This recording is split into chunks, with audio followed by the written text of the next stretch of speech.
Kevin Gordon here for USALovelist.com, coming to you from the 2013 Buick Encore Premium all-wheel drive. This is Buick's subcompact entry into the SUV market. And what's interesting about that is it's a unique space for the car. And I say unique space because it competes with cars like the Mini Countryman, potentially the BMW X1, but really in dimensions it's a little bit different than all of those, but still quite big on the inside. The rear seats are good. They fold flat, and actually the front passenger seat folds flat, so if you're a fan of long things like boxes from IKEA, it still works for those things, while being able to park in spaces that other cars would just sort of have to immediately give up on.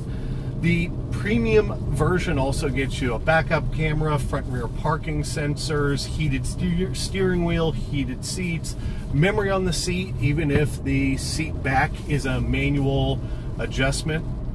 One interesting note about this car, and reviewing it on USA Love Lists, is the fact that it is built in Korea.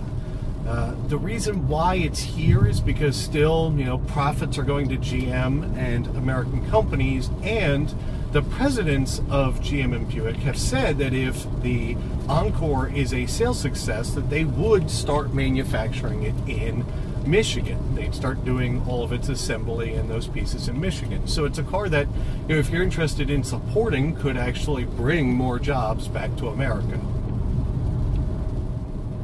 The Encore Premium that we're driving also has 18-inch chrome wheels, navigation, and unique black paint. All of that adds up to $32,495, which is quite a bit of money unless you go and cross-shop it with its German competitors. If you go look at some of those competitive cars, you'll quickly find yourself between $4,000 and $10,000 more expensive to get like-for-like feature set. So Buick's done an interesting thing in playing in a space where there's not a lot of competition, but is a growing market, and bringing really a pretty solid competitive car into it.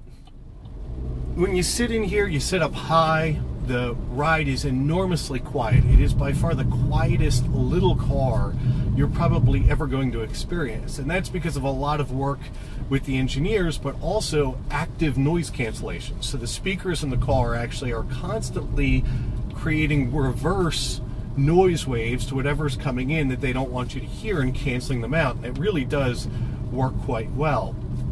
Fuel economy from the little 1.4 liter turbocharged engine has been good.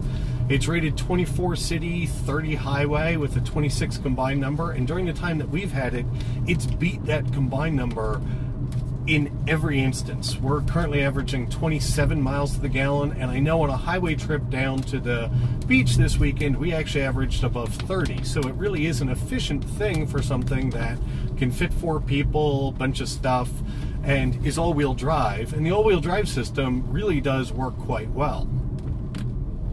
In the looks department is where things are a little bit stranger with the Encore. The proportions of it, because it's so short and so small, wind up being a little bubbly or cartoonish, but everybody that's seen it in person has had nice things to say about it. This particular one, with the upgraded black paint and the 18-inch chrome wheels and the big chrome grille, as well as the saddle color interior, is really a handsome combination, and the result makes for an at least interesting looking little car. With that, Kevin Gordon for USALovelist.com. Look forward to talking to you guys soon.